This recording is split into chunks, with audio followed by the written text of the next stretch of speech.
Randy's Old Time Radio Shows presents Tom Mix Ralston Straight Shooters, one of radio's most exciting juvenile Western adventures.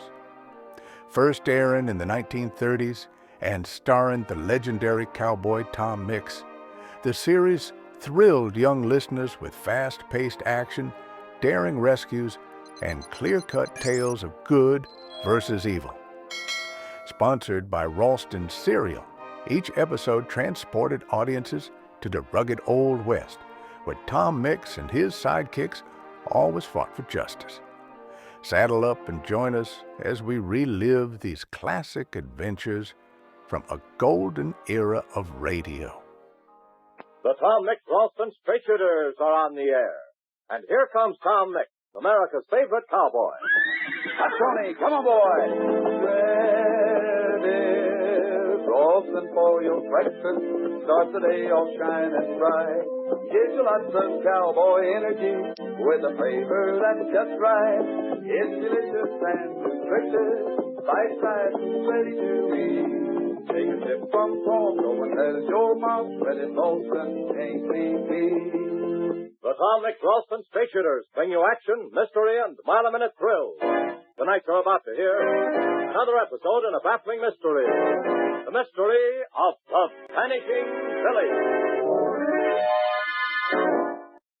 Tom Mix and Sheriff Mike are trying to solve the oddest mystery of their career. For an entire village of 600 people has disappeared, vanished as totally as if it had never existed. Worse than that, 2 men, obviously somehow connected with the disappearance of the village, have been murdered. Tom is determined to find the answer to the mystery, not only because the people must be found and the murderers apprehended, but also because Sergeant Hank Smith of the United States Army is desperately anxious to find the girl he came home to marry, a girl who lived in the village which has vanished. In a moment, we'll ride an action-packed trail of adventure.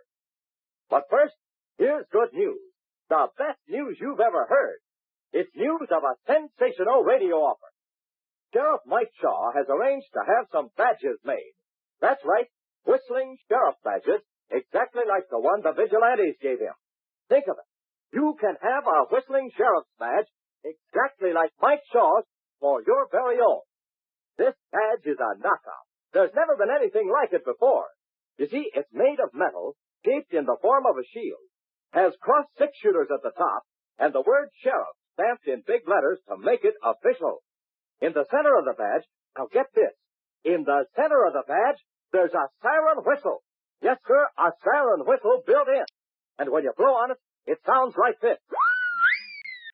Boy, oh boy, will you ever get a kick out of this whistling sheriff's badge. And will your friends envy you when you wear it? Now, to get yours, here's all you have to do. From the top of a red and white checkerboard package of delicious shredded Ralston, tear off the little circle with the letters RSS printed in it. Tear off the circle with RSS printed in it from the top of one shredded Ralston package. Mail this RSS circle with 10 cents in coin and your name and address to Tom Mix, Box 808, St. Louis, Missouri. That's all you have to do, and we'll send you your whistling sheriff's badge right away.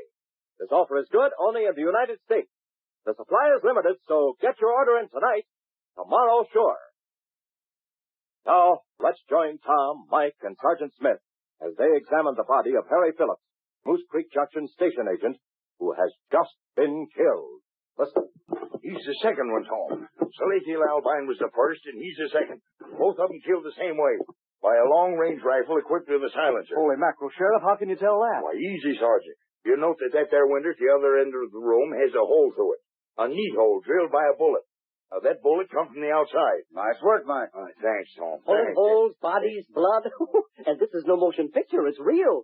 Now, what a tragedy. How come this man to be killed, Mix? If I knew that, Mr. Dane, I'd know the answer to a lot of questions. Oh, silly of me to ask you. I forget that after all, you're really only a cowboy. That does it. What, Mike? I said that does it. I just naturally can't hold myself no longer, Tom. Now, looky here, you sawed-off, spindly shank imitation of a man. Huh? You may think you're a great Hollywood director. Leastways, you may think that there dinky little yellow French hat you're wearing and that blue muffler makes you one. But around here, and especially with me, You're just a little shrimp trying to make a big noise. Now shut up. Oh, perish us all. Did you hear what he said? Horror. Quiet, boys. Now, look here, my poor fellow. I said shut up. I ignore you. Fix. Do you believe, honestly, that the death of this man has some connection with the lost village? If you don't mind, Harlequin, I'd rather not discuss the matter with you. After all, it's none of your affair. And, Eureka! Calls me around again, Willie. Now what? I found it. Boys, it has come to me in a flash of miraculous brilliance. Oh, yes, Mr. Dane. Oh, indeedy, Mr. Dane. You're very wonderful, Mr. Dane. just what has come to you, Dane? Why, the storyline for my picture. Oh, zounds, what an idea. Village vanishes. 600 people disappear. That gives us mystery. Now, for action, we have the murder of 2 men who are implicated somehow. Now, all we need is love interest. Must have love interest. How about it, boys? Oh, yes. Quiet, let me think. Yes. Quiet. Wait. I have it. Yes, we knew you'd get it, Mr. Dane. Oh, we did indeed. Yes, we The sergeant there. Of course, that gives us a war interest, too. The wounded sergeant returns home, desperately anxious to marry the girl he left behind him, but the girl has vanished, too. You get it? The girl has vanished with the village. Oh, what he did to Mr. Dane. He struck Mr. Dane with his fist. Take it easy, Hank. Take it easy. He struck Get him out of here, Tom. Get him out of here, or I'll kill him. Steady, son. I agree he's a kind of a crawling thing, but I don't reckon he knew he was hitting that close to home. Why, that man hit me. Wait. You mean the things I said, the idea I projected? You mean it's so? I'm afraid it is, Dane. You better wait outside and wait quietly. Oh, yes. Perhaps silence is golden. Perhaps. Come, my men, we go. Yes, Mr. Dane. You know, you were marvelous the way you handled that truth, Mr. Dane. Supreme, Mr. Dane. Thank you very much. I didn't want to let him have all that happen, but I think...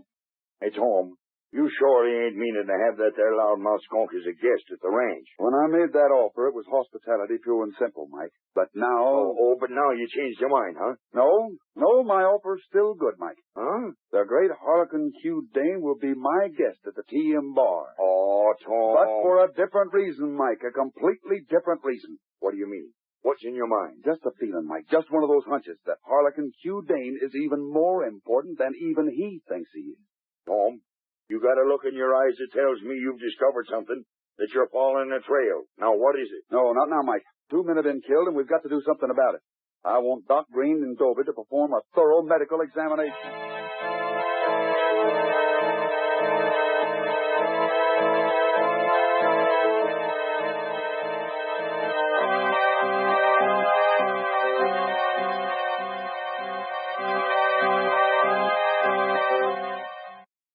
Later that night, Tom sits in his darkened office at the TM bar. He sits hunched in a chair, his feet propped on the open window, gazing out into the star-filled night. Tom is deep in thought. Off in the distance, a coyote yaps mournfully. Who's that? Who's there? It's me, Tom, Hank Smith. Oh, come in, Hank. I know you're thinking, Tom. I know you're trying to figure out what the mess is all about. Oh, over here, Hank. No, don't turn on the light. Just take that other chair by the window. Thanks, Tom. Oh, I know how you're feeling, Hank. You're having a terrible time of it. You're certainly right about that. But, Tom, I just can't help feeling guilty about having you brought all the way from Antwerp, from a hospital bed, to solve a case that hasn't got any solution. Every mystery has a solution. Every question has an answer, and we'll find the answer to this one. If I could only know that Mary's safe, that she's well. But the chances are she isn't. I don't know how a village could possibly disappear. But it must have been something terrible that happened. Terrible? Yeah, in some ways I suppose it was. What do you mean, in some ways? Son, I know how important this is to you, and while I've got an idea as to what happened, Hank, I can't talk about it right now, even to you. I'm just beginning to find the signposts along the trail. Just ride along with me till I've actually found the trail itself. Will you? Okay, Tom. But what about this Harlequin Dane jerk, the Hollywood director? Well, for one thing, Hank, don't consider him the typical Hollywood director. Dane is one of the phonies. A lot of talk and nothing behind it. He's also a chiseler of the first water. And just before you came in, I was getting ready to make a call to the Twin Rivers Hotel. A call in connection with Mr. Dane. Do you mind if I do it now? Holy mackerel, of course not, Tom. But you see, there was one thing among others that I noticed about Mr. Dane that I never noticed before. Oh, Twin Rivers Hotel, please. Yes, ma'am, thanks. See, I've seen him often, Hank, when I've been making a picture in Hollywood. Him and his hangers-on, those boys who yes him to death. But there was one hombre who isn't with him on this trip, and that's surprising. Oh, who's that, Tom? A publicity agent named Hardy Post. A crackerjack when it came to publicity. Full of ideas. But he loved to gamble. Result was he was always in debt. No decent studio would have him around. But, hello? Yes, this is Tom Mix speaking. Oh, hello, Bill. Say, Bill, have you got a person registered by the name of Hardy Post? Yes, Hardy Post, that's right. Yes, I'll wait, Bill. As I was saying, Hank, Dane was glad to hire him for a small salary when Hardy was broke and needed the money. And yes, Bill? I see. Mm-hmm. How long has he been registered? July 17th. Yes, I see. Oh, no, Bill. Now, listen, Bill. Just forget I called. Right. Oh, and by the way, how's the youngster doing? Uh-huh. Specialist did the job, did he? Oh, that's good. Oh, no, forget it, Bill. Forget it. You don't owe me a thing. No, much obliged, Bill. So long, fella. I was right, Hank. By heaven, I was right. Tom, you're excited. What is it? I don't know. I don't really know, but here are the facts. An entire village back. A phony Hollywood director gets a letter from your father, a letter dated July the 8th. The letter says your father will be glad to have him come and make a picture in Smithville. Now, on July 17th, the Hollywood director's press agent arrives in Twin Rivers, the closest large town to Smithville, and he's been registered there ever since. Tom, what are you driving at? I tell you, I don't know, Hank. I'm just giving you the facts. I'm giving you the pieces of a jigsaw puzzle that we've got to put together. Now then, the Hollywood director, Harlequin Q. Dane, and his press agent, Hardy Post, are both the kind of men you wouldn't trust 10 inches. Also, the minute they enter the picture, an entire village disappears. I tell you, Hank, they're connected with us somehow, somewhere. I knew Harlequin was in on it earlier this evening when he shot his mouth off about the picture he was going to take. I don't get it, Tom. Hank, the great Dane is the type of person who will tell a lie and then begin to believe it himself.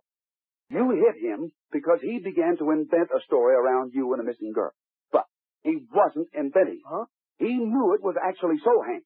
He knew, even though he didn't realize it, that you had come back and found your boyhood sweetheart missing. Well, I just don't understand, Tom. Well, Hank, here, let me put it another way.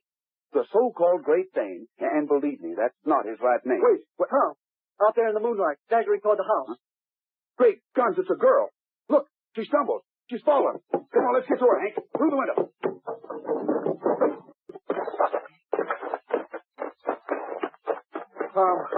Tom, I got a feeling. I think... Here we are, Hank. Here we are. It's a girl.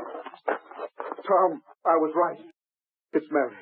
It's Mary, the girl I came back to marry. And she's hurt, Tom. She's hurt badly.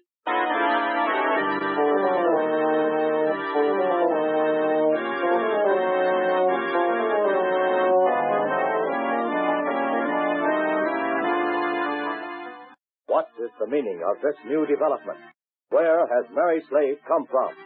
What story will she have to tell about the vanished village of Smithville?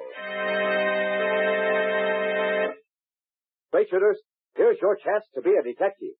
You have all the facts and all the clues, just as many as Tom himself has. See if you can figure out the answer to this strange mystery yourself. And to check your solution and to follow a trail of breathtaking adventure, be sure to join Tom Mix and his Ralston Straight Shooters next Monday in the next episode of The Mystery of the Vanishing Village. And don't miss this sensational offer. To get a handsome whistling sheriff badge exactly like Mike Shaw's, act tonight, tomorrow sure. Boy, this badge is made of metal and it's a beauty. Designed in the form of a shield, it has cross six-shooters at the top and the word sheriff in big raised letters to make it official. And built in the center of the badge is a siren whistle. That's right, a siren whistle used by the vigilantes. When you blow on the whistle, it sounds like this.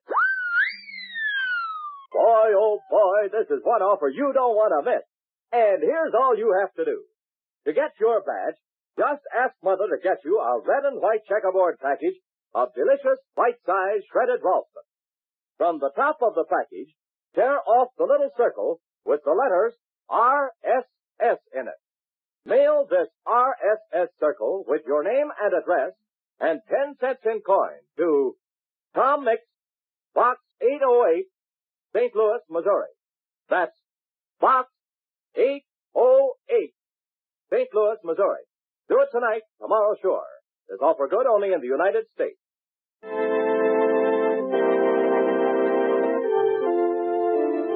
Tom Mix was played by Curly Bradley. Don Gordon speaking.